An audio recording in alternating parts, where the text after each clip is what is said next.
The soldiers complained about the heat, the mosquitoes, the smell of rotting vegetation rising from black water that looked like it had never seen sunlight. Master Sergeant Corinne Thibodeau stood motionless at the edge of the bayou, her boots sinking slightly into mud that had swallowed better men than these, and she did not hear a word they said. Her eyes tracked something beneath the surface, something the others could not see. Private First Class Kendrick made the mistake of laughing. "You know what I heard?" he announced to the group. 12-foot gators in this water. Maybe 13. Biggest ones in Louisiana. Thibodeau did not turn around. There are worse things in this water than gators. The laughter died. Kendrick shifted his weight, suddenly uncertain. "What's worse than a 12-foot gator, Master Sergeant?" She turned then, and something in her expression made the question feel like a mistake. Her eyes were the color of the water itself, brown with flecks of green that seemed to shift depending on the light. She held his gaze for 3 seconds. 4, 5. Before we get into this story, drop a comment and let us know what state you are watching from. Maybe you have known someone like Master Sergeant Thibodeau, someone who seemed to belong to a place the way most people belong to nothing at all. "Me," Thibodeau said finally. She let the word hang in the humid air before turning back to the water. "Now get your gear and pay attention. The Bayou does not care about your complaints." The class of 18 soldiers moved with notably less swagger as they gathered their equipment. Private First Class Amelia Fenton struggled with her pack, her hands trembling slightly as she adjusted the straps. She was from Ohio, had never seen water this dark, and every shadow beneath the surface looked like death waiting to happen. "Fenton," Thibodeau's voice carried without rising. "You are overthinking the straps. Loosen the left, tighten the right. Your center of gravity is off." Fenton flushed red as nearby soldiers snickered. She adjusted as instructed and felt the pack settle properly against her back. When she looked up to thank the Master Sergeant, Thibodeau had already moved on, demonstrating entry techniques to the group as if she had never stopped. The training continued through the morning. Thibodeau spoke rarely, but when she did, every word mattered. She moved through the shallow water like she had been born in it, which several soldiers would later learn was nearly true. Terrebonne Parish, Louisiana, daughter of a shrimper and a homo woman who had taught her to read water before she could read words. Fenton fell twice. The first time, Kendrick laughed. The second time, he started to laugh but caught Thibodeau watching him with those unreadable eyes and thought better of it. During the break, Fenton sat alone at the edge of the training area, wringing water from her socks and trying not to cry. She had wanted this assignment, had fought for it, but the bayou terrified her in ways she could not explain, and the other soldiers had already written her off as dead weight. A canteen appeared in her peripheral vision. She looked up to find Thibodeau standing there, offering water without comment. "Thank you, Master Sergeant." Fenton took the canteen with shaking hands. "I am sorry about the falls. I will do better." Thibodeau sat down beside her, movements economical and precise. "When I was 7 years old, I was more afraid of this water than you are now. My mother threw me in any way. Said fear is just respect that has not learned its place yet." Fenton stared at her. "You were afraid of the water?" "Terrified." Thibodeau's expression did not change, but something in her voice softened almost imperceptibly. "The water does not care if you are afraid. It only cares if you are paying attention. So pay attention and let the fear do its job."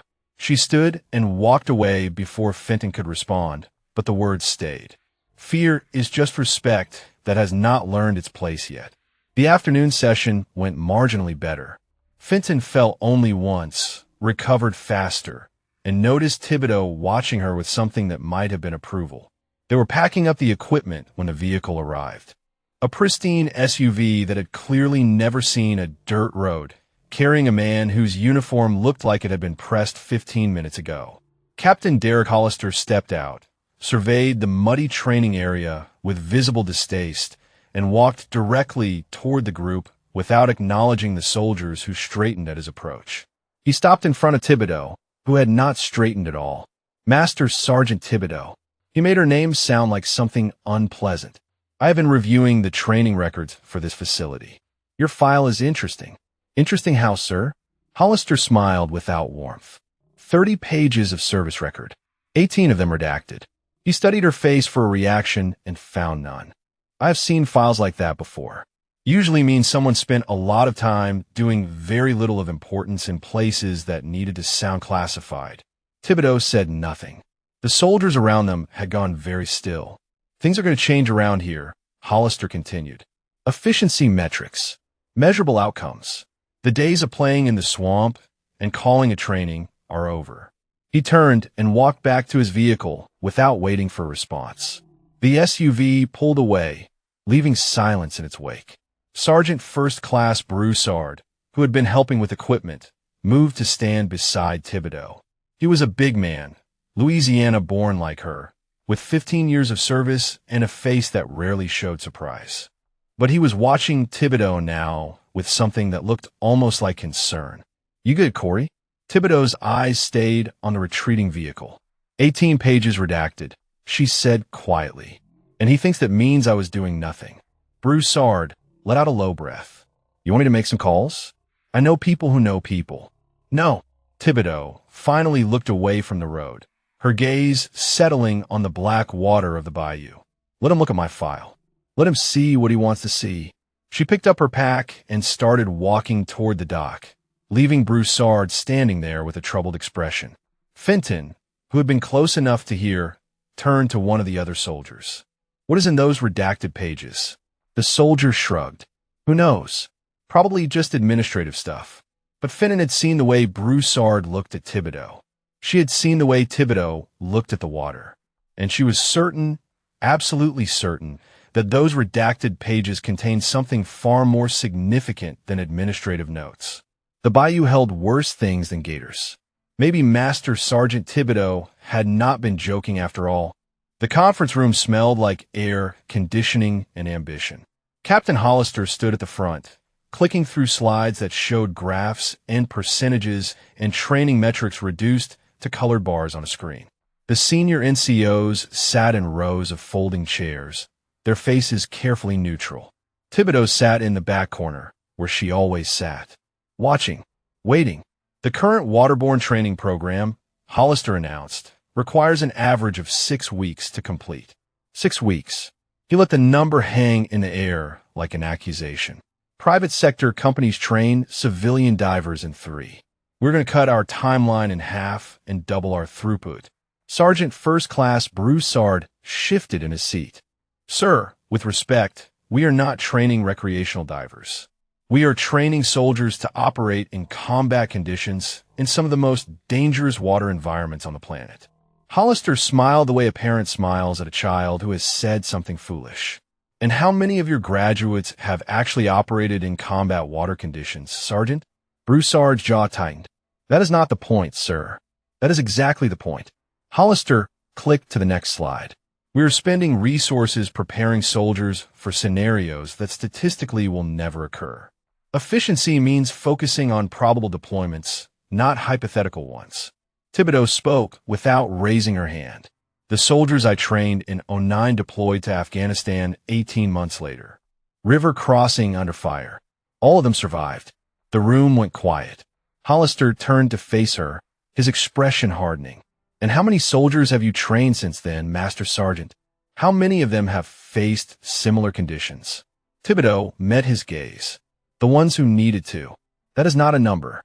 Hollister's voice carried an edge now. I'm talking about measurable outcomes. Documented results. Not war stories from a decade ago. He turned back to his slides, dismissing her. The restructuring will begin next month. Training timelines will be compressed. Redundant exercises will be eliminated. And every instructor will submit weekly efficiency reports documenting student progress against standardized metrics. The meeting ended 20 minutes later. Thibodeau was the first one out the door, walking with the controlled pace of someone who wanted to run but refused to give anyone the satisfaction. Broussard caught up with her outside. Corey, hey, slow down. She did not slow down. He kept pace anyway. You cannot let him get to you like that, Broussard said. He is just another captain with a clipboard. They come and go. This one has connections. Thibodeau finally stopped, turning to face him. I saw the way Colonel Webb looked at him during the meeting. Hollister has someone above Webb pulling strings. Broussard frowned. How do you know that? Because Webb wanted to say something and did not. She started walking again. Hollister is not here to improve training. He is here to build a resume. And people like that do not care who they step on to do it. That night, Thibodeau dreamed of water. Black water rising around her, filling her lungs, dragging her down into darkness where voices screamed in Spanish and gunfire echoed like thunder. She woke at 0300 with her hand already reaching for a weapon that was not there, her heart pounding against her ribs like it was trying to escape. She sat on the edge of her bunk and waited for her breathing to slow. The barracks were quiet. Outside, the bayou hummed with the sound of insects and night birds and things moving through the darkness. Colombia. Always Colombia. She did not sleep again. Morning training began at 0600. Fenton was already at the dock when Thibodeau arrived, checking her equipment with the focused attention of someone determined to get it right. "You're here early," Thibodeau observed. Fenton straightened. "I wanted to practice the gear checks, Master Sergeant. Make sure I have them memorized." Thibodeau studied her for a moment. Something in the young soldier's determination reminded her of someone she had known a long time ago. Someone who had also refused to quit despite every reason to do so. "Show me," Thibodeau said. Fenton walked her through each step, her hands steady now, her voice confident. She had clearly been practicing. When she finished, she looked up at Thibodeau with barely concealed hope. "Better," Thibodeau said. Again, Fenton's face fell slightly, but she started over without complaint. This time Thibodeau watched more closely, noting the small improvements, the muscle memory beginning to form. "You are afraid of the water," Thibodeau said as Fenton worked. "But you are here anyway." "Why?" Fenton paused, considering the question. "My grandfather was in the Navy. World War II. He used to tell me stories about the Pacific." She resumed her gear check, fingers moving automatically now. He said the ocean tried to kill him 100 different ways, but he kept going back because the men beside him needed him to. Thibodeau nodded slowly. "Your grandfather sounds like a good man." "He was." Fenton finished the check and looked up. He said fear is not the enemy. Giving up is. "Fear is just respect that has not learned its place yet," Thibodeau said, and something like a smile crossed her face for just a moment. The other soldiers began arriving, and Thibodeau moved into instructor mode, her brief moment of warmth disappearing behind the mask of professional distance. But Fenton had seen it, had seen the person behind the Master Sergeant, and she understood now that Thibodeau was not cold. She was careful. There was a difference. The training session was interrupted an hour in by the arrival of Staff Sergeant Ricky Guidry. He was new to the unit, transferred in the same week as Hollister, and he walked with the swagger of a man who believed he was destined for great things. "Master Sergeant Thibodeau," he called out, loud enough for everyone to hear. "Captain Hollister wants a word." Thibodeau did not stop her demonstration. "Tell him I am in the middle of training." He said, "Now, Master Sergeant." Guidry smiled. "Something about your program being under review." The soldiers shifted uncomfortably. Thibodeau finished her demonstration with deliberate slowness, then turned to Broussard. "Take over." She walked toward Guidry without hurrying, stopping close enough that he had to tilt his head back slightly to meet her eyes. The smile faded from his face. "Staff Sergeant," she said quietly, "the next time you interrupt my training to deliver a message, you'll do it with respect. Are we clear?" Guidry swallowed. "Clear, Master Sergeant." She walked past him toward the command building, and Fenton noticed that Guidry's hand was shaking slightly as he watched her go. Broussard moved up beside Fenton, his voice low. "You see that?" "See what?" "The way Guidry looked at her just now." Broussard shook his head slowly. "He transferred in from Fort Benning. Spent 3 years there. Thinks he is hard." "And?" Broussard turned back to the training group, but his eyes stayed on the path Thibodeau had taken. "And he just met someone who actually is." 20 minutes later, Thibodeau returned. Her expression revealed nothing, but there was a tension in her shoulders that had not been there before. Broussard raised an eyebrow. "Well?" Thibodeau picked up the demonstration equipment and turned to face the waiting soldiers. The captain has informed me that my training program is under evaluation, she said, her voice flat and professional. Effective immediately, all curriculum decisions will require his approval. She began the next demonstration without another word, but Fenton saw her glance once toward the bayou, toward the black water that seemed to call to her even now. And Fenton wondered what would happen when someone tried to take away the only thing that seemed to give Master Sergeant Thibodeau peace. Thibodeau found Hollister in his office the next morning. The room was immaculate, climate-controlled. Certificates and commendations covered every wall, arranged with the precision of someone who wanted visitors to see them immediately upon entry. Hollister did not look up from his computer. Master Sergeant, I assume you are here to discuss the evaluation. I am here to discuss the safety of my soldiers, sir. Now he looked up, leaning back in his chair with an expression of practiced patience. Your soldiers. He let the words hang. That is interesting phrasing for someone whose program may not exist in 6 weeks. Thibodeau remained at attention, her voice level. The waterborne training program has been running for 11 years. Every soldier who has completed it has survived deployment to water-based operational environments. That is not a statistic you can improve by cutting corners. Hollister smiled. Corners. He stood and walked around his desk, stopping a few feet from her. Do you know what I see when I look at your program, Master Sergeant? I see an instructor who has been hiding in the swamp for 8 years while real soldiers were fighting real wars. The words landed like a slap. Thibodeau did not flinch. I see outdated methods, Hollister continued. I see resistance to change disguised as tradition. And I see someone who has confused comfort with competence.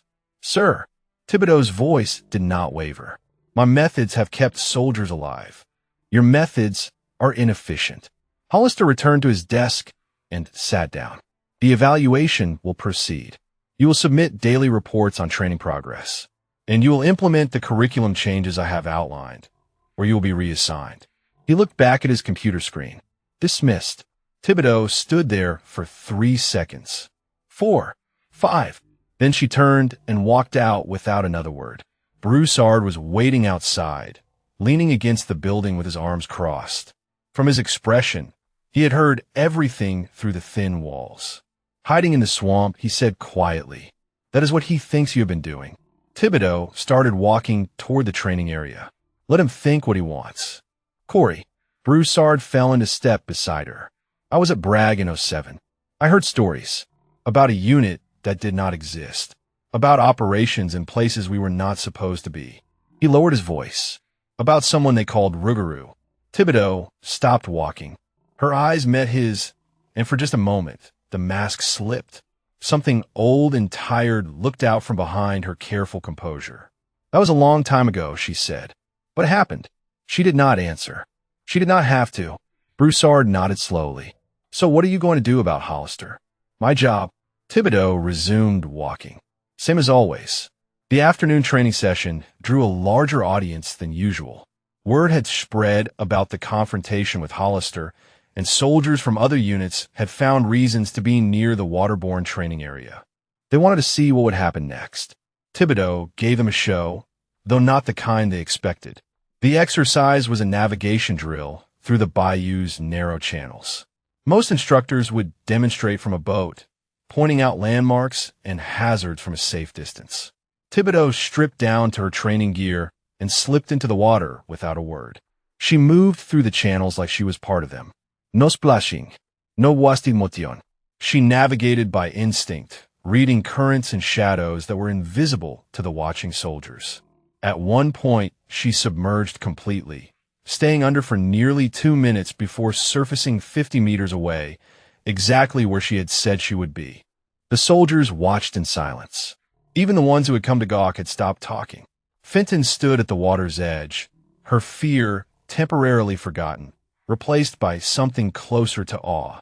She had never seen anyone move like that, like the water was not an obstacle, but an extension of their own body. Thibodeau emerged from the bayou without a sound, water streaming from her weathered skin. Her breathing was barely elevated. That is what 6 weeks of training looks like, she said to the assembled soldiers. That is what the captain wants to cut in half. No one laughed. No one made a joke about gators. That evening, Thibodeau sat alone on the dock, her feet hanging over the black water. The sun was setting, painting the bayou in shades of orange and red that made it look almost peaceful. Almost. Fenton approached hesitantly. "Master Sergeant, may I join you?" Thibodeau nodded without looking up. Fenton sat down beside her, maintaining a respectful distance. What Sergeant Broussard said earlier. About Rougarou. What does that mean? It is a Cajun legend. Thibodeau's voice was distant, like she was speaking from somewhere far away. A creature that lives in the swamps. Part wolf, part human. The old folks used to tell stories about it to keep children from wandering into the bayou at night. Fenton waited, sensing there was more. They said the Rougarou could move through the water without making a ripple, that it could see in the darkness, that it would hunt anyone who threatened its territory. Thibodeau finally looked at her, and her eyes caught the fading light in a way that made them seem to glow. It was just a story, something to scare children, but someone called you that name. Thibodeau turned back to the water. Someone did. The silence stretched between them, filled with the sounds of the bayou settling into night. Somewhere in the darkness, something large moved through the water. Fenton tensed, but Thibodeau did not react at all. "You are not afraid of anything out here, are you?" Fenton asked. "I am afraid of plenty of things." Thibodeau stood, brushing mud from her uniform. "Just not the things most people are afraid of." She started walking back toward the barracks, then stopped. "Fenton, the captain is going to announce a training exercise tomorrow. A field evaluation in the deep bayou. He wants to prove his new methods work." "How do you know that?" "Because that is what men like him do. They need to be right more than they need to be safe." Thibodeau's silhouette was dark against the dying light. "When he makes the announcement, I want you to volunteer." Fenton's stomach clenched. The deep bayou. The place the other soldiers whispered about. "Why?" "Because you are ready. And because someone needs to be out there who understands that the bayou is not something you conquer. It is something you survive." She walked away, leaving Fenton alone on the dock with the sounds of the swamp and a growing certainty that something bad was coming. The next morning, Hollister made his announcement. A 72-hour field exercise in the deep bayou. Full immersion training using his new accelerated curriculum. He smiled as he described it, proud of his efficiency. Thibodeau listened from the back of the room, her face revealing nothing. But when she caught Broussard's eye, she shook her head once. "He's going to get someone killed," she said quietly, and there was nothing in her voice that sounded like exaggeration. The briefing room felt smaller than usual. Soldiers packed the rows of folding chairs while Hollister stood at the front, gesturing at maps and satellite imagery with the enthusiasm of a man who had never been anywhere the maps depicted. "The exercise will commence at 0500 tomorrow," he announced, "for teams of 5 soldiers each. 72 hours in the deep bayou training area. Navigation, survival, and water crossing exercises based on the new accelerated curriculum." Thibodeau stood against the back wall, arms crossed, watching the faces of the soldiers. Most of them had never been to the deep bayou. They did not understand what 72 hours out there actually meant. "Team leaders will be assigned based on performance metrics," Hollister continued. "Staff Sergeant Guidry will lead Team 1. Guidry straightened in his seat, failing to hide his satisfaction. "Master Sergeant Thibodeau will serve as overall safety observer." Hollister smiled in her direction. "In an advisory capacity only." The insult was clear. She would be present but powerless. A witness to whatever happened, unable to intervene. Fenton raised her hand. "Sir, I volunteer for the exercise." Hollister looked surprised, then pleased. "Excellent initiative, Private. You will be assigned to Team 3. Thibodeau caught Fenton's eye and gave an almost imperceptible nod. After the briefing, Broussard cornered Thibodeau outside. "Advisory capacity." He shook his head. "He is setting you up to take the blame if anything goes wrong." "I know. So what are you going to do?" Thibodeau looked toward the tree line, where the bayou waited in the distance. "Whatever I have to." That evening, she found Fenton at the equipment shed, going through her gear for the 3rd time. The young soldier's hands were steady, but her jaw was tight with tension she was trying to hide. "You are overthinking again," Thibodeau said. Fenton looked up. "I want to be ready." "You are ready." Thibodeau sat down on an equipment crate across from her. "The question is whether you trust yourself to know it." Fenton set down the compass she had been checking. "Can I ask you something, Master Sergeant?" "Go ahead." "The deep bayou. The place we're going tomorrow. What is it really like out there?" Thibodeau considered the question. "Different than here. The channels are narrower. The water is darker. Sound travels strangely, so you cannot always trust your ears. And the wildlife is not used to people, which means they are less predictable." "That sounds terrifying." "It is." Thibodeau leaned forward slightly. "But here is what Captain Hollister does not understand. The bayou is not dangerous because of what lives in it. It is dangerous because it does not forgive mistakes. You get lost out there. The water does not care that you are tired or scared or that someone is supposed to come looking for you. It just keeps being water." Fenton nodded slowly. "So how do you survive it?" "By respecting it. By paying attention. By understanding that you are a guest in something much older and much more powerful than you will ever be." The words settled between them like stones dropped into still water. Fenton felt some of her fear shift into something else. Not confidence exactly, more like acceptance. "My grandfather used to say something similar about the ocean," she said quietly. "He said the sea does not hate you, but it does not love you either. It just is. Your grandfather was a wise man. He was." Fenton picked up her compass again, but this time her hands were steadier. "Master Sergeant, why did you want me to volunteer for this exercise?" Thibodeau stood up. "Because Hollister chose Team 3's route. It goes through a section of the deep bayou that floods unpredictably. His new curriculum does not include flood response training." Fenton felt her stomach drop. "So he is sending us into danger without preparing us for it. He does not know it is dangerous. That is the problem with efficiency metrics. They do not measure the things that actually kill you." Thibodeau moved toward the door. "Get some sleep. Tomorrow is going to be long." She was almost outside when Fenton called after her. "Master Sergeant, what happened in Columbia?" Thibodeau stopped. The silence stretched for several seconds. "I lost people," she said finally. "Good people. Because someone made decisions based on numbers instead of reality." She walked out into the darkness without looking back. Later that night, Thibodeau made her way to the edge of the training area, where the manicured grounds gave way to wild bayou. She stood at the boundary for a long time, listening to the sounds of the swamp. The water was restless tonight. She could feel it in the air, in the way the insects had gone quiet, in the subtle wrongness of the wind. Weather was coming. Bad weather. The kind that turned the deep bayou from dangerous to deadly. She pulled out her phone and checked the forecast. The official prediction showed clear skies for the next 72 hours. But the official prediction was made by computers analyzing satellite data from 100 miles away. They did not know this bayou. They did not feel what she felt. She should tell Hollister. Should insist he postpone the exercise until conditions improved. But she already knew how that conversation would go. He would dismiss her concerns as fear-mongering, as an attempt to undermine his authority. He would proceed with the exercise regardless, and he would make sure everyone knew she had tried to stop it. Broussard appeared beside her, his footsteps nearly silent on the soft ground. "You feel it too." It was not a question. "Storm coming," Thibodeau said. "Day after tomorrow, maybe sooner." The bayou knows. Does Hollister? Hollister thinks weather forecasts are accurate. Thibodeau turned to face her old friend. "If I push this, he will remove me from the exercise entirely. Advisory capacity is bad enough.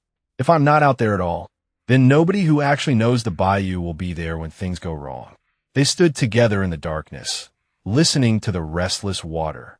"I've been doing this for 8 years, Thibodeau said quietly, "training soldiers to survive places that want to kill them. I thought I could make a difference from the inside. Teach enough people, maybe some of them would survive what I survived. And now a man who has never been wet above the ankle is sending unprepared soldiers into one of the most dangerous environments in Louisiana, and the best I can do is watch." "The bayou is restless," Broussard said. "Something is coming." Thibodeau looked out at the black water, her eyes tracking shadows that no one else could see. Something always is. The boats launched at 0-500 into water that looked like spilled ink. For teams, 20 soldiers, 72 hours in a place most of them had only heard about in warnings. Thibodeau rowed in the lead boat with Hollister, who had insisted on accompanying the first leg of the exercise to document its success. He sat in the center of the vessel with a tablet computer, recording notes and taking photographs that would later appear in his efficiency reports. She watched the tree line pass and felt the wrongness growing in her chest. The deep bayou swallowed them slowly. The channels narrowed.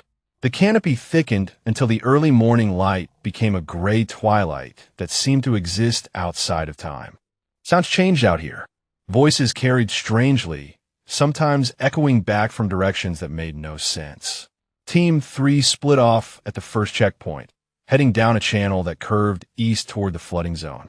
Fenton sat in the rear of their boat, her eyes scanning the water with the careful attention Thibodeau had taught her. Thibodeau watched them disappear around the bend and said nothing. By noon, the teams had dispersed to their assigned sectors.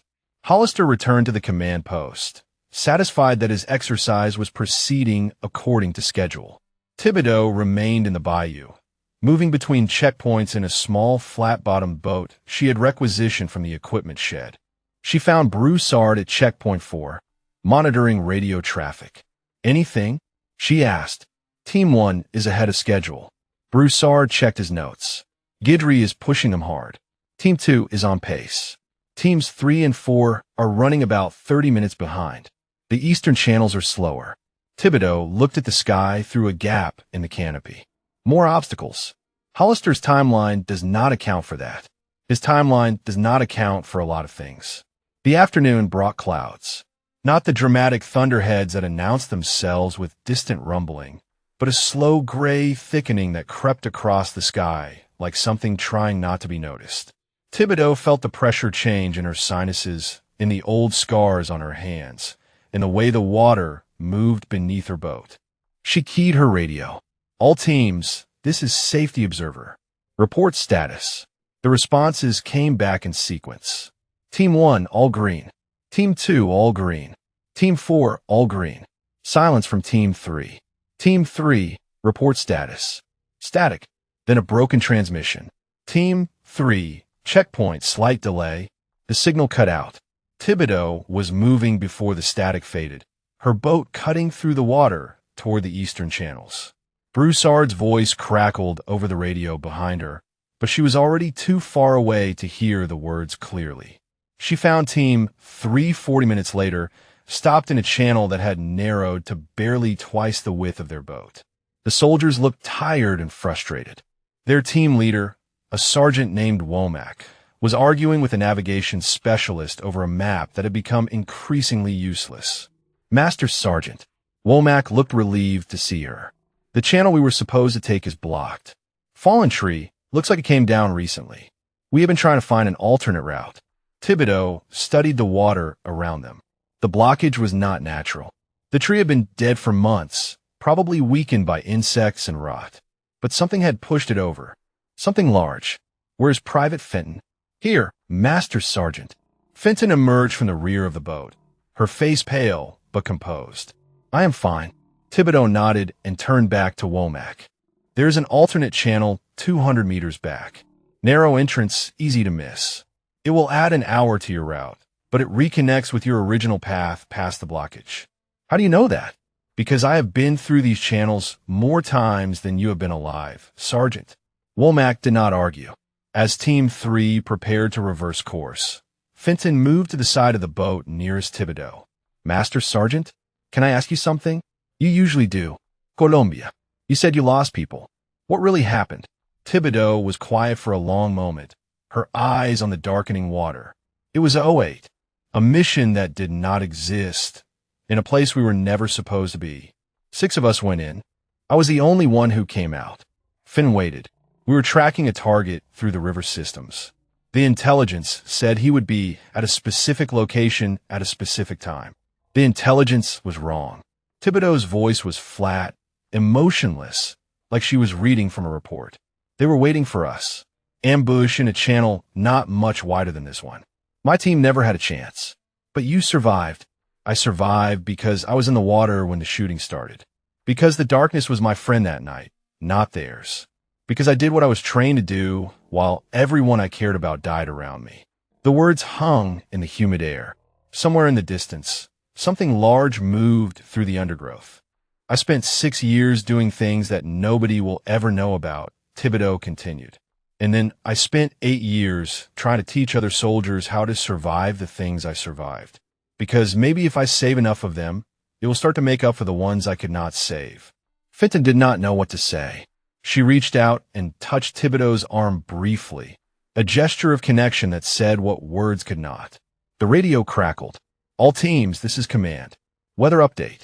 Conditions remain favorable. Continue exercise as planned. Thibodeau looked at the sky, at the clouds that had thickened while they talked, at the water that was starting to move in ways the weather reports could not explain. He is wrong, she said quietly.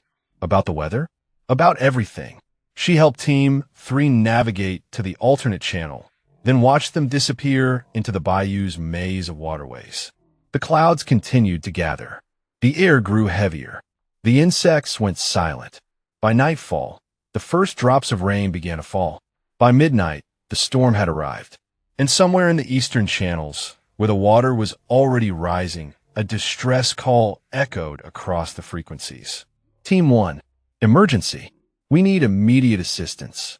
Guidry's voice was barely recognizable through the static and the fear. We have soldiers in the water. Repeat, soldiers in the water. Position unknown. Thibodeau was already moving, her boat cutting through the rain-lashed darkness toward the sound of chaos. The bayou had stopped waiting. Rain hammered the bayou like artillery fire. The channels that had been navigable hours ago were now swollen and angry, currents pulling in directions that defied the maps. Thibodeau cut through the darkness with only instinct to guide her, the boat's small spotlight barely penetrating 20 feet into the storm. The radio traffic was chaos. Hollister's voice kept breaking through, demanding status reports and coordinates that nobody could provide. Guidry was screaming about capsized boats and missing soldiers. Somewhere in the static, other team leaders were calling for guidance that was not coming. Thibodeau turned off her radio. She knew these waters, knew them the way she knew her own heartbeat. The storm had transformed the bayou into something savage, but beneath the violence was a pattern she could read. The currents told her where the water was deepest. The sound of the rain told her where the channels opened up. The darkness itself seemed to part for her as she pushed deeper into the eastern sectors. She found the first capsized boat 40 minutes later. Empty. Gear scattered across the water. No bodies, which meant the soldiers had made it to something solid. She marked the location in her mind and kept moving. The second boat was worse. Still floating, but barely, wedged against a cypress knee with water pouring over the gunwale.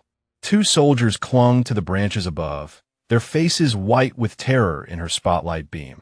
Master Sergeant. One of them nearly fell, trying to wave at her. Sergeant Guidry. He went after Private Collins. She got swept downstream. They have been gone for 20 minutes. We're downstream. The soldier pointed with a shaking hand toward a channel that branched off into absolute darkness. That way. The current took her that way.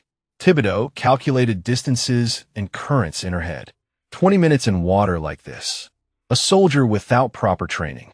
A channel that led into the deepest part of the flooding zone. She should wait for backup. Should coordinate with command. Should follow the protocols that existed precisely for situations like this. She thought about Columbia. About waiting for backup that never came. About protocols that had gotten her team killed. Stay here, she told the soldiers. Keep your lights on.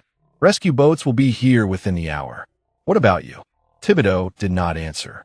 She was already turning her boat toward the dark channel, toward the place where the current wanted to take her. The channel narrowed quickly. Trees pressed in from both sides, their branches scraping against the boat like fingers trying to hold her back. The rain made it impossible to see more than a few feet ahead. She killed the spotlight and let her eyes adjust to the darkness. This was what she had been trained for. Not the classroom instruction, not the safety briefings and efficiency metrics. This, the darkness, the water, the hunt. She heard Guidry before she saw him, his voice carrying across the water, hoarse and panicked, calling for Collins, calling for anyone. She found him clinging to a half-submerged log, his uniform torn, his face bleeding from a gash above his eye. He stared at her spotlight like he was seeing a ghost. Master Sergeant. His voice cracked. Collins. I tried to reach her. The current was too strong. She went under, and I cannot find her. How long ago? I do not know. 10 minutes. Maybe more. He was shaking violently, whether from cold or shock, she could not tell. I tried. I swear I tried. Thibodeau pulled him into the boat without gentleness. Stay here. Do not move. Do not touch anything. Where are you going? She did not answer. She stripped off her jacket, her boots, everything that would weigh her down. Guidry watched with dawning horror as she moved to the edge of the boat. You cannot go in there. The current will kill you. Thibodeau looked at him, and something in her expression made him stop talking. The woman standing before him was not the quiet instructor he had dismissed and undermined. This was someone else entirely. Someone who belonged to the darkness and the water in ways he could not comprehend. Stay with the boat, she said. Then she slipped into the black water without a sound and vanished. The cold hit her like a fist. The current grabbed her immediately, pulling her downstream with a force that would have overwhelmed anyone who tried to fight it. Thibodeau did not fight. She let the water take her, reading its movements, feeling its rhythm, becoming part of its flow. This was what they had trained her for all those years ago. Not to conquer the water, but to join it, to think like it, to move through it like a predator through its natural habitat. She surfaced once, twice, orienting herself by the shapes of trees against the slightly lighter sky. The current was carrying her toward a bend in the channel where debris would naturally collect. If Collins was still alive, if she had found something to grab onto, that was where she would be. Thibodeau dove again, pushing herself deeper, letting the current accelerate her movement. Her lungs burnt. Her muscles screamed. The darkness was absolute, but she did not need light. She had spent years learning to see with her hands, her skin, her instincts. Her fingers brushed fabric. She grabbed and pulled, fighting the current for the first time, dragging whatever she had found toward the surface. They broke through together, Thibodeau gasping for air, Collins limp and silent in her grip. The debris pile was 10 feet away. Thibodeau kicked toward it, hauling Collins through water that fought her every inch. Her hand found a branch, then another. She pulled them both onto the tangled mass of logs and vegetation, collapsing on her back with Collins beside her. For a long moment, she just breathed, staring up at the rain falling from the invisible sky. Then she rolled over and checked Collins for a pulse. Faint, but there. She started CPR, pressing down on the young soldier's chest with a rhythm born of training and desperation. Once, twice, 3 times. Collins coughed, water erupting from her mouth, her body convulsing as her lungs remembered how to breathe. Easy. Thibodeau held her steady. Easy. You are safe. I have you. Collins's eyes opened, wild with fear and confusion. Master Sergeant? How did you find me? Thibodeau looked back at the black water, at the channel that had nearly claimed both their lives. The rain was beginning to ease. The current was slowing. The bayou was settling back into something like peace. They used to call me Rougarou, she said quietly. The thing in the bayou you never see coming. Collins stared at her, not understanding. Not yet, but somewhere upstream, watching from a boat where he had been told to stay, Staff Sergeant Guidry was beginning to understand exactly what Master Sergeant Thibodeau really was. The rain had softened to a steady drizzle by the time Thibodeau got Collins back to Guidry's boat. The young soldier was conscious but weak, shivering uncontrollably despite the humid air. Guidry helped pull her aboard without a word, his eyes never leaving Thibodeau. She climbed in after Collins, water streaming from her body, and immediately checked the soldier's vitals again. Pull stronger now, breathing steady. She would need medical attention, but she would live. How'd you do that? Guidry's voice was barely above a whisper. The current in that channel. Nobody could swim in that. Nobody. Thibodeau did not look at him. Radio the command post. Tell them we have a casualty who needs medevac. Then tell them Team 1's remaining members need extraction from the coordinates I marked upstream. Guidry did not move. I have seen combat swimmers. I have seen Navy SEALs in the water. What you just did was not normal. Now Thibodeau looked at him. Her eyes caught the faint light from his headlamp, and something in them made Guidry take a half step backward. Make the call, Staff Sergeant. He made the call. The next 2 hours blurred together in a chaos of rescue operations and radio traffic. Thibodeau coordinated from the water, directing boats to stranded soldiers, navigating channels that the official maps said did not exist. She seemed to be everywhere at once, appearing out of the darkness whenever a team needed guidance, vanishing again before anyone could question how she had gotten there. Broussard found her at Checkpoint 7, where the rescued soldiers from Team 1 were being assembled for transport. He brought coffee in a thermos and a dry jacket that she accepted without comment. Collins is stable, he said. Medevac took her 30 minutes ago. Doctors say she will make a full recovery. Good. Guidry has been talking. Broussard lowered his voice, telling everyone what he saw, how you went into that water and came out with a soldier everyone else had given up for dead. Thibodeau sipped the coffee, her eyes on the Bayou. People talk. This is different, Corey. He is not mocking you anymore. He is scared of you. She turned to face him. Good. Before Broussard could respond, the radio crackled with a new transmission. All rescue units, this is command. Team 3 has failed to report at their scheduled checkpoint. Last known position was Eastern Sector. Grid reference follows. Any units in the area, please respond. Thibodeau was moving before the coordinates finished transmitting. Team 3. Fenton's team. The Eastern Sector was 3 miles away through channels that were still running high from the storm. Thibodeau pushed her boat harder than she should have, taking risks that would have capsized anyone who did not know these waters like she did. She found their boat first, wedged against a fallen cypress, half submerged, abandoned. Gear scattered across the water. No signs of violence. No signs of the team. She killed her engine and listened. The bayou was quiet. Too quiet. Even after a storm, there should have been sounds. Insects. Birds. The subtle movements of things that lived in the darkness. Instead, there was nothing but the soft lap of water against her hull. Then she heard it. Faint. Almost lost in the ambient noise. A human voice calling out from somewhere to the north.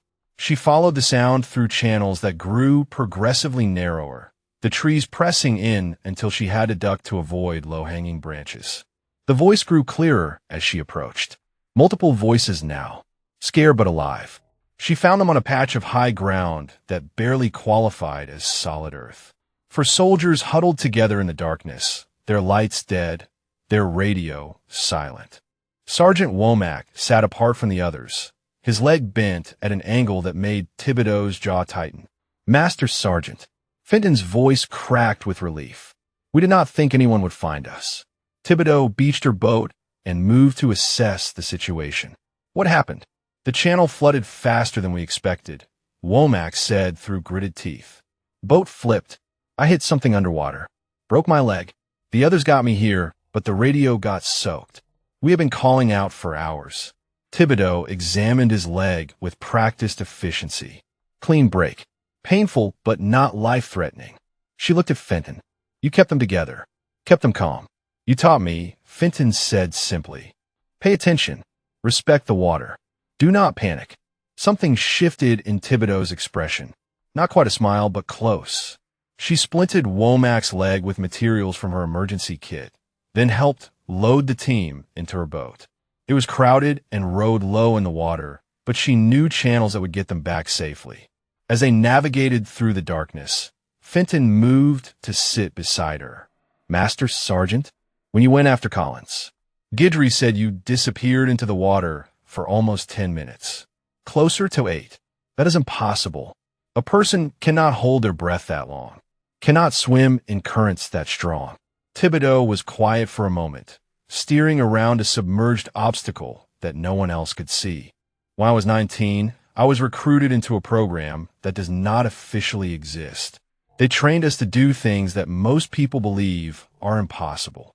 To operate in environments where normal soldiers would die in minutes. Finn waited. We learned to slow our heart rates, to use oxygen more efficiently, to move through water the way predators move, not fighting the current, but becoming part of it. Thibodeau glanced at her. The program produced 12 operatives over 15 years. I'm the only one still alive. The weight of that statement settled over the boat like fog. Why are you telling me this? Because you asked, and because you earn an answer. Thibodeau guided the boat around a bend, and the lights of the forward command post appeared in the distance.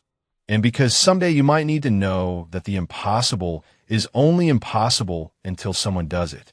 Fenton looked at the woman beside her, at the weathered skin and the Bayou-colored eyes and the quiet certainty that came from surviving things that should have killed her 100 times over. She understood now. The Bayou did hold worse things than Gators, and Master Sergeant Corinne Thibodeau was one of them. The forward command post was chaos when Thibodeau arrived with Team 3. Medics swarmed the boat before it touched the dock, pulling Womack onto a stretcher and rushing him toward the waiting ambulance. The other soldiers were wrapped in thermal blankets and guided toward the triage area, their faces hollow with exhaustion and relief. Hollister stood at the center of it all, barking orders into a radio that crackled with competing voices. His uniform was still pristine. His boots were still dry. He had not left the command post once during the entire crisis. Master Sergeant Thibodeau. His voice cut through the noise. I need a full report on your activities tonight. There are questions about protocol violations. Thibodeau stepped off the boat and walked past him without stopping. Later, Hollister grabbed her arm. That was not a request. She turned. The movement was subtle, barely perceptible, but suddenly Hollister's grip was broken, and he was a step backward without understanding how he had gotten there. The soldiers nearby had gone quiet, watching. I have been in the water for 6 hours, Thibodeau said, her voice flat and cold. I pulled 3 soldiers out of channels that your exercise plan said were safe. I navigated flood conditions that your weather reports said would not happen. I saved lives that your protocols would have lost. She leaned closer, and Hollister flinched. Your report can wait until morning. She walked away. Hollister did not try to stop her. Broussard fell in a step beside her as she moved toward the equipment shed.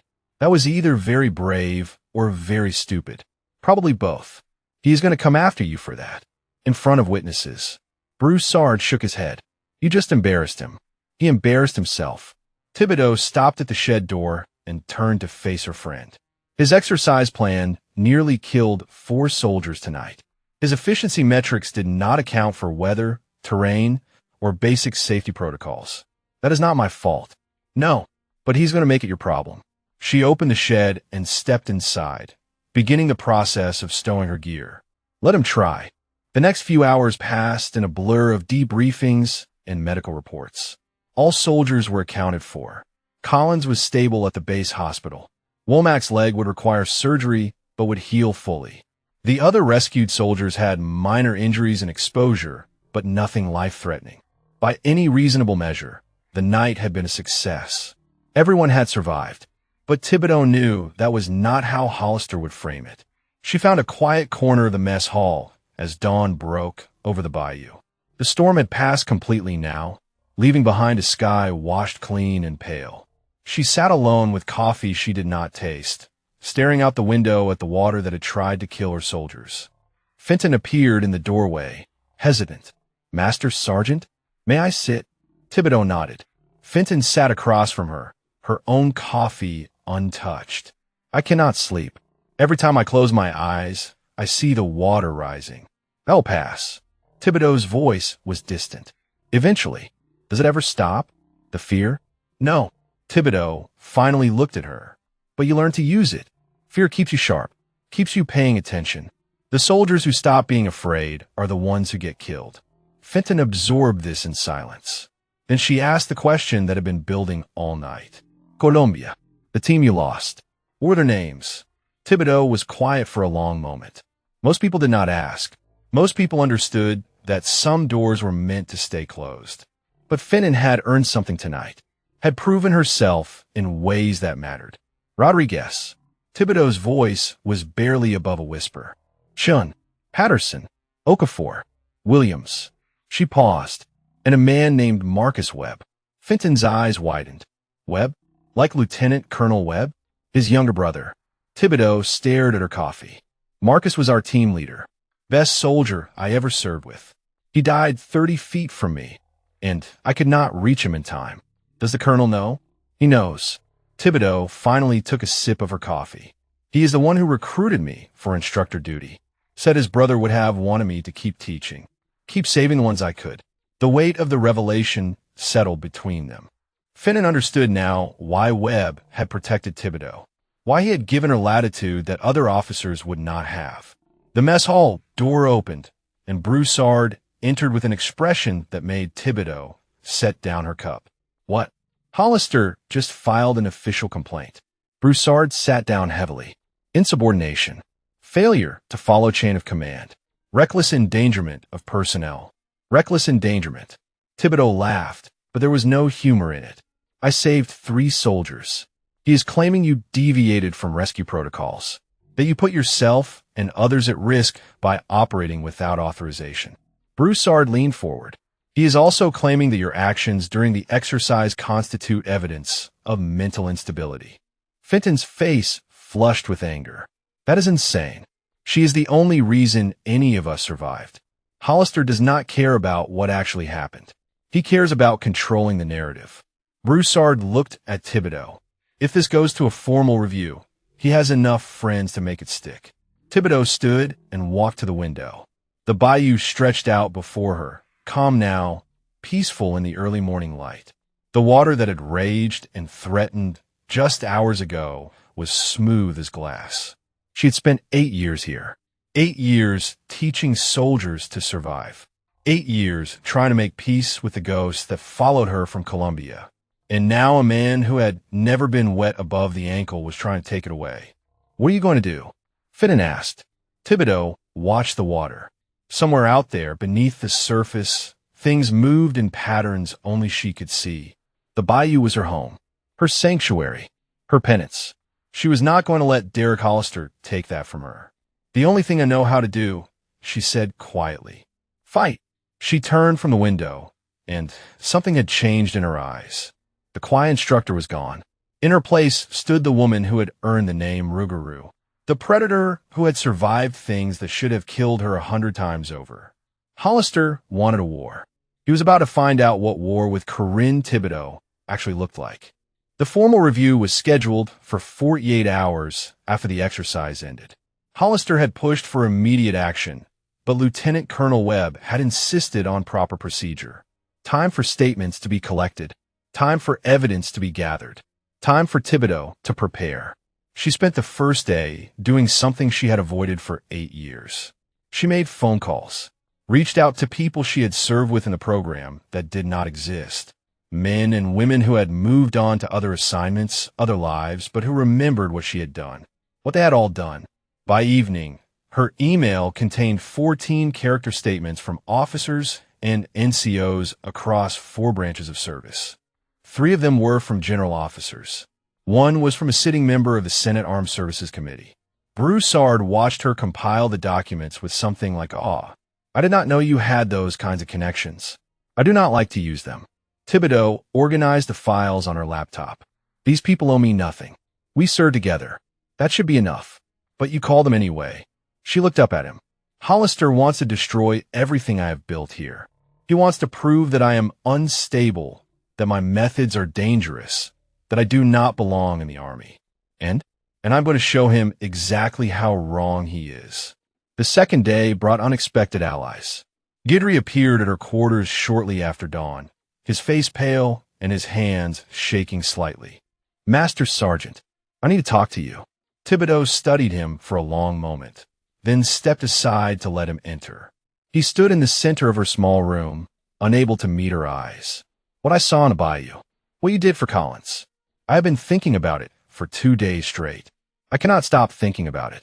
And I was wrong about you. Guidry's voice cracked.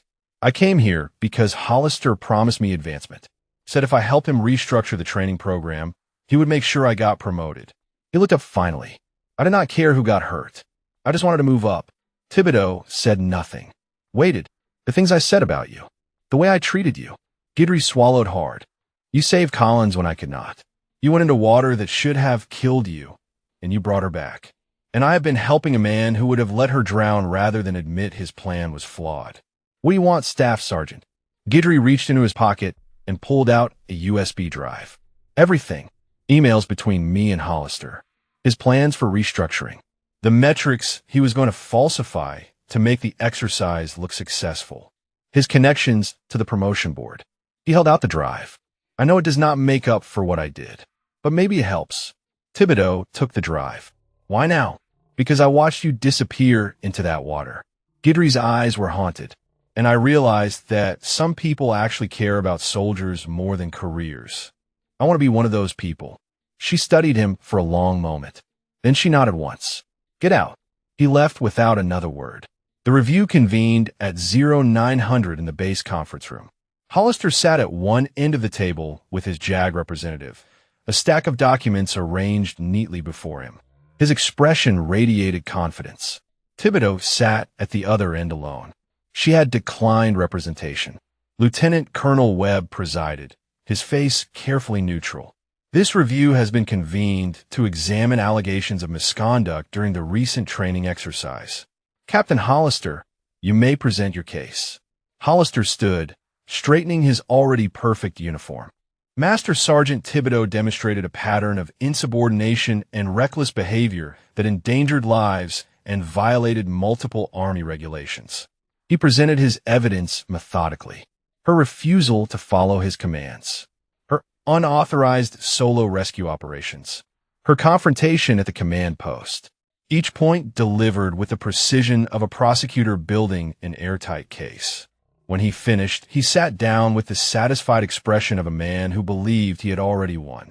Webb turned to Thibodeau. Master Sergeant, you may respond. She stood slowly, her movements deliberate. Sir, I would like to submit evidence to the review.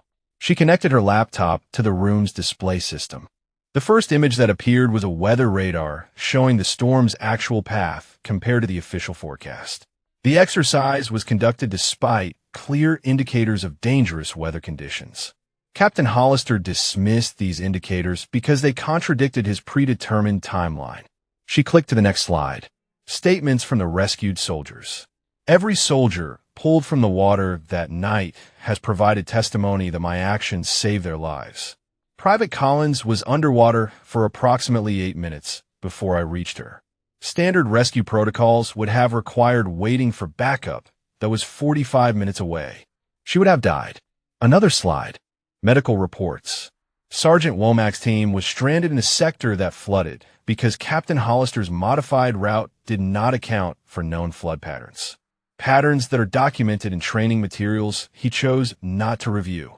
Hollister's expression had begun to curdle. Thibodeau clicked to the final set of documents.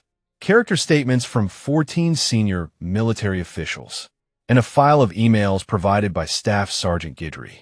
These emails document Captain Hollister's plan to falsify exercise results, his coordination with promotion board members to advance his career, and his explicit instructions to Staff Sergeant Guidry to undermine my authority. The room had gone completely silent. Webb's face was unreadable as he reviewed the documents. Captain Hollister, do you have a response to these allegations? Hollister was pale now, his confidence evaporating. Those emails are taken out of context. Guidry is lying to protect himself. Staff Sergeant Guidry has provided sworn testimony corroborating every email. Thibodeau's voice was calm, almost gentle. He has also agreed to testify before a formal investigation, if required. Webb looked at Hollister for a long moment. Then he looked at Thibodeau. Master Sergeant, based on the evidence presented, all allegations against you are dismissed. He turned back to Hollister. Captain, you will remain on base pending a full investigation into the matters raised today. You are relieved of command effective immediately. Hollister opened his mouth to protest, but nothing came out. Thibodeau gathered her materials and walked toward the door. She paused as she passed Hollister. leaning close enough that only he could hear. "The Bayou does not forgive mistakes," she said quietly. "Neither do I." She walked out into the Louisiana sunshine, and for the first time in days, she felt something like peace. Word spread through the base like wildfire. By noon, everyone knew that Captain Hollister had been relieved of command. By evening, the details had taken on the quality of legend. The quiet instructor who had faced down a political officer and won. The woman who had pulled soldiers from impossible waters and then destroyed her accuser with evidence and calm precision. Thibodeau avoided the attention as much as possible. She spent the afternoon at the equipment shed, inventorying gear that had been damaged during the exercise. Mundane work, grounding work, the kind of task that let her hands move while her mind processed everything that had happened. Broussard found her there as the sun began to set. "You are hiding. I am working." He leaned against the doorframe, arms crossed. "The mess hall is full of soldiers telling stories about you." Guidry has been holding court for hours, describing what he saw in the water. He shook his head. "You should hear the way he talks about it, like he witnessed something holy." Thibodeau set down the life jacket she had been inspecting. "I just did my job." "No." Broussard's voice was serious now. "You did something most people cannot do. You saved lives that everyone else had given up on. And then you took down an officer who had the system on his side." He stepped into the shed. "That is not just doing your job, Corey. That is being extraordinary." She did not respond. Did not know how to respond. "Lieutenant Colonel Webb wants to see you," Broussard continued. "His office. Whenever you are ready." Thibodeau nodded and set aside her work. She walked across the base in the fading light, passing soldiers who nodded respectfully or stepped aside to let her pass. The attention made her uncomfortable, but she understood it. These were soldiers who had trained under her, who had survived because of what she taught them. They were not looking at her with awe. They were looking at her with recognition. Webb's office was warm and cluttered, filled with photographs and memorabilia from a 30-year career. He stood when she entered, gesturing to a chair across from his desk. "Master Sergeant, please sit." She sat. Webb settled into his own chair and studied her for a long moment. "I spoke with some of your references today. General Morrison, Colonel Park, Senator Williams." He shook his head slowly. "I knew you had a distinguished service record. I did not realize how distinguished. It was a long time ago, sir." They did not seem to think so. Webb leaned forward. "Morrison told me about an operation in the Philippines. A hostage extraction that officially never happened. He said you went into the water alone and came out with 3 American civilians who had been given up for dead." Thibodeau said nothing. "Park told me about something similar in Venezuela. And Williams mentioned a classified briefing where your name came up in connection with operations he still cannot discuss." Webb's eyes were sharp, assessing. "You have been hiding here, Master Sergeant, using instructor duty as a way to disappear." "I've been doing my job, sir." "You have been doing far less than you are capable of." Webb stood and walked to the window, looking out at the bayou in the distance. "My brother used to write to me about you. Before Columbia. He said you were the most naturally gifted water operator he had ever seen. Said you moved through the water like you were born in it." Thibodeau's throat tightened. Marcus was kind. Marcus was honest. Webb turned to face her. "He also told me that if anything ever happened to him, I should make sure you kept serving, kept teaching. He said the Army needed people like you, even if the Army did not always know it." The silence stretched between them, heavy with things unsaid. "I blamed myself for years," Thibodeau said finally. "For Columbia, for not being able to save them. I know. I came here because I thought I could make up for it.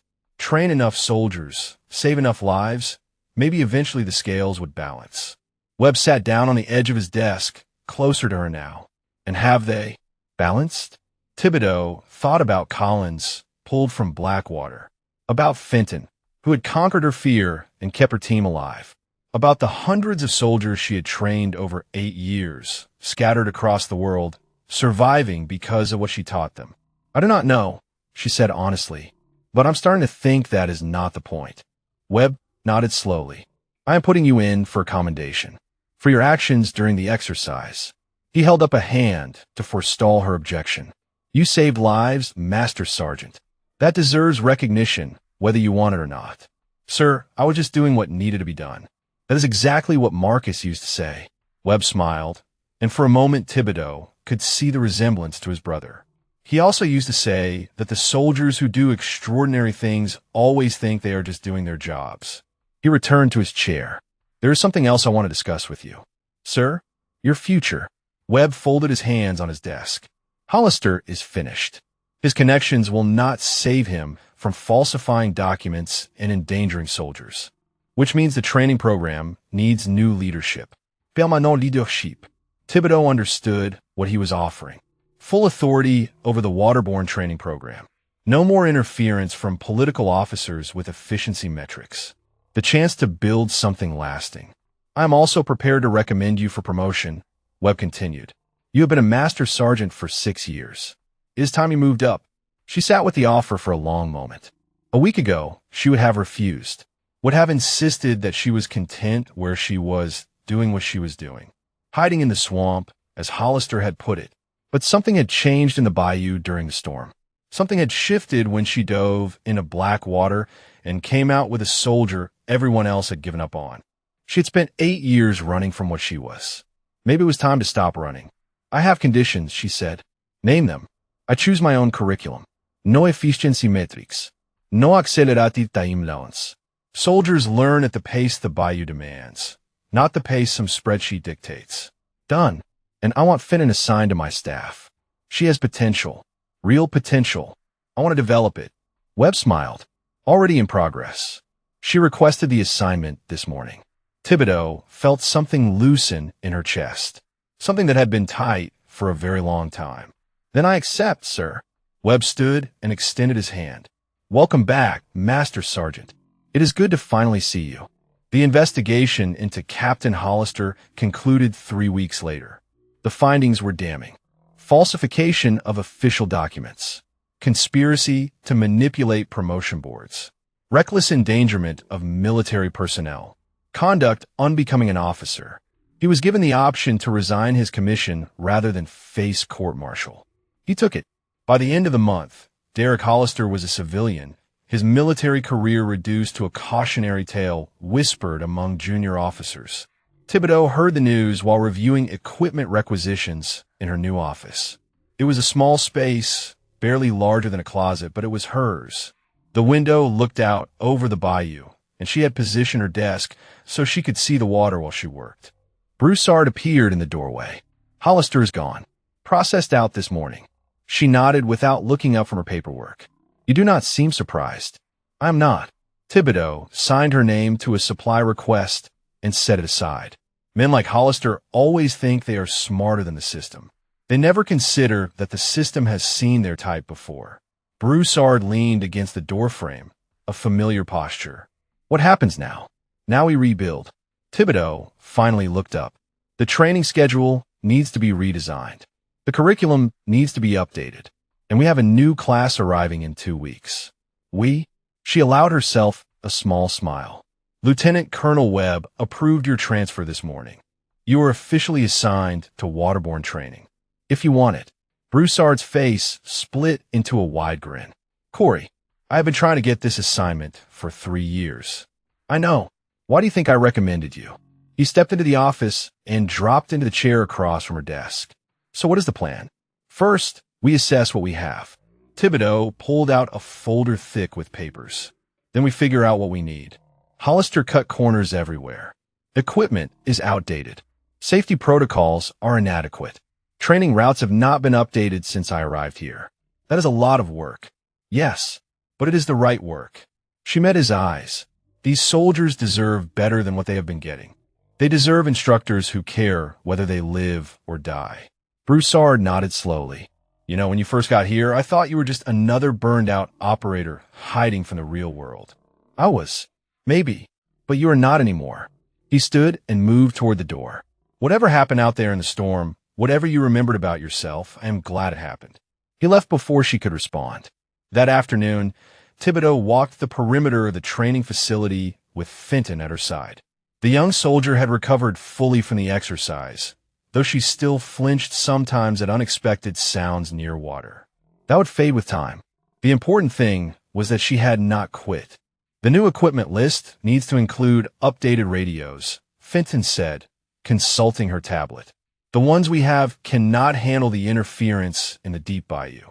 If we had better communications during the exercise, we might have avoided some of the problems. Good thinking. Make a note. We will need to justify the expense, so start compiling data on communication failures during previous exercises. Fenton nodded and typed rapidly. What about the curriculum changes? That is more complicated. Thibodeau stopped at the edge of the water, looking out over the bayou. Hollister was wrong about a lot of things, but he was not entirely wrong about efficiency. There are ways to streamline training without compromising safety. How do we find the balance? By listening to the soldiers, to the water, to ourselves. Thibodeau turned to face her. The bayou will teach us what it needs us to know if we pay attention. Fenton smiled. That sounds like something my grandfather would have said. Maybe he and I would have gotten along. They continued their walk in comfortable silence. The sun was warm on their shoulders, and the bayou hummed with the sounds of life returning to normal after the storm. Somewhere in the distance, a heron took flight, its wings catching the light as it rose. Master Sergeant? Fenton's voice was hesitant. Can I ask you something personal? You usually do. After everything that happened. Colombia. The program. All those years of operations that do not exist. She paused, searching for the right words. Do you ever regret it? Any of it? Thibodeau considered the question carefully. She thought about the missions, the kills, the friends she had lost, and the enemies she had made. The years spent in darkness, doing things that most people could not imagine. I regret the people I could not save, she said finally. I regret the cost of what I did to myself. But the work itself? No, I do not regret that. Why not? Because it mattered. Thibodeau looked at the young soldier beside her. Every mission, every operation, every time I went into the water, it was because someone needed to, because there were lives on the line that only we could save. She shook her head. You cannot regret doing what needs to be done. You can only regret not doing it well enough. Fenton absorbed this in silence. Then she nodded. I think I understand. Give it time. Understanding comes with experience. They walked back toward the training facility as the afternoon shadows lengthened. The bayou stretched out beside them, ancient and patient, keeping its secrets as it always had. Master Sergeant? Fenton asked as they reached the dock. Yes. Thank you. For teaching me. For believing I could do this when I did not believe it myself. Thibodeau looked at her, at the soldier she had become. The fear was still there, buried deep, but it had learned its place. It had become respect. You did the hard part yourself, Thibodeau said. I just showed you where to look. She walked onto the dock and stood at its edge, looking out at the water that had shaped her life. The bayou that had nearly killed her soldiers. The bayou that had reminded her who she really was. For the first time in 8 years, she felt like she belonged here. Not because she was hiding, because she was home. 6 months later, a new class of soldiers stood at the edge of the bayou. 22 men and women in fresh uniforms. Their faces a mixture of anticipation and barely concealed fear. The morning sun painted the water gold, and somewhere in the cypress trees, a bird called out a warning that none of them understood. Master Sergeant Thibodeau stood motionless at the water's edge, her boots sinking slightly into mud that had swallowed better soldiers than these. She did not turn around as they assembled behind her. She was watching something beneath the surface, something they could not see. Private Okonkwo made the mistake of laughing nervously. I heard there are gators in this water, he announced to no one in particular. 12-footers, maybe bigger. Thibodeau did not turn around. There are worse things in this water than gators. The laughter died. Okonkwo shifted his weight, suddenly uncertain. He glanced at his fellow soldiers for support and found none. The veterans who had been through the program before were watching Thibodeau with expressions that bordered on reverence.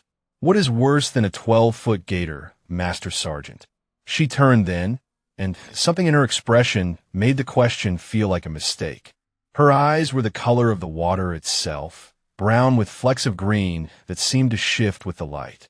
She held his gaze until he looked away. Me, she said. Fenton stepped forward from her position at the edge of the group. She wore sergeant stripes now, earned through performance that had exceeded every expectation.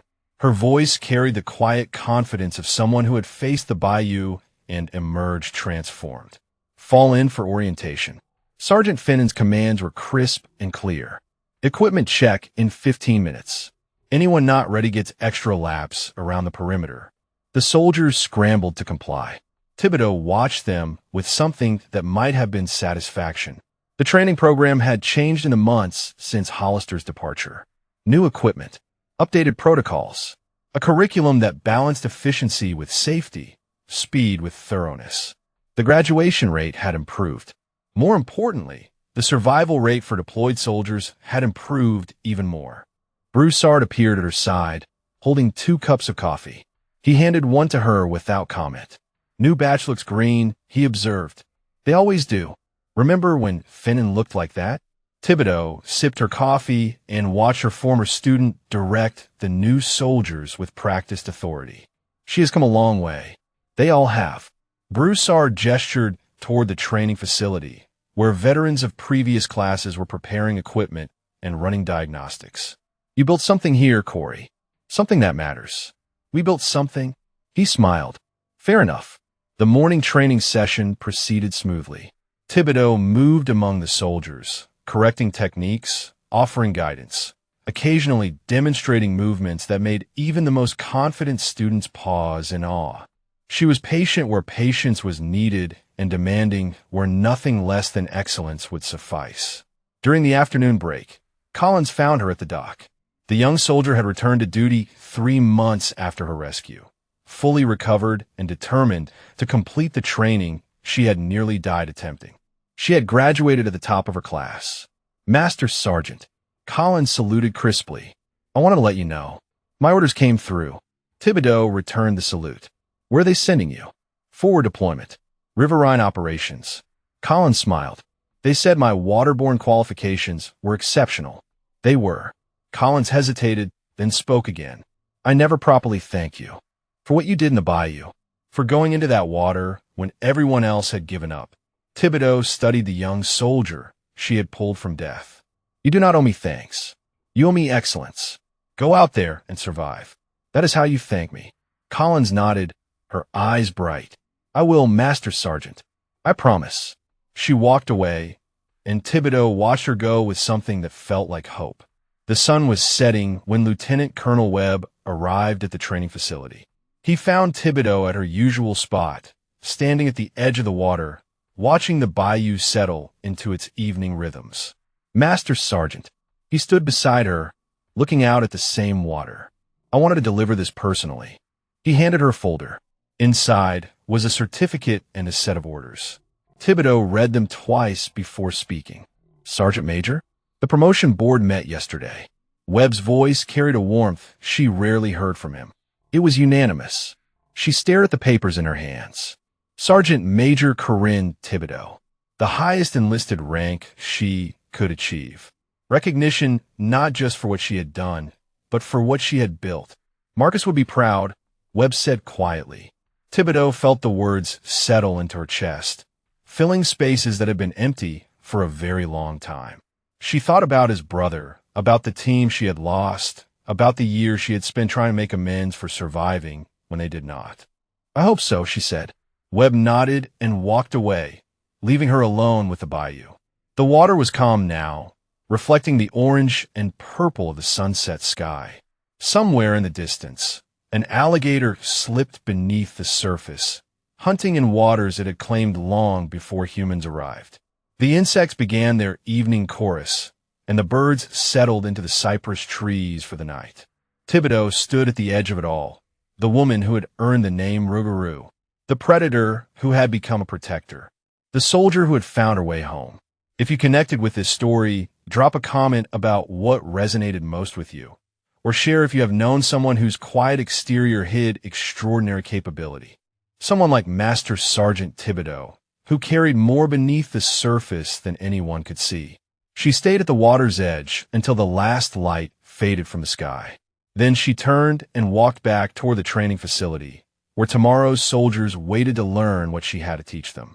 The bayou held worse things than gators. And Corinne Thibodeau was proud to be one of them.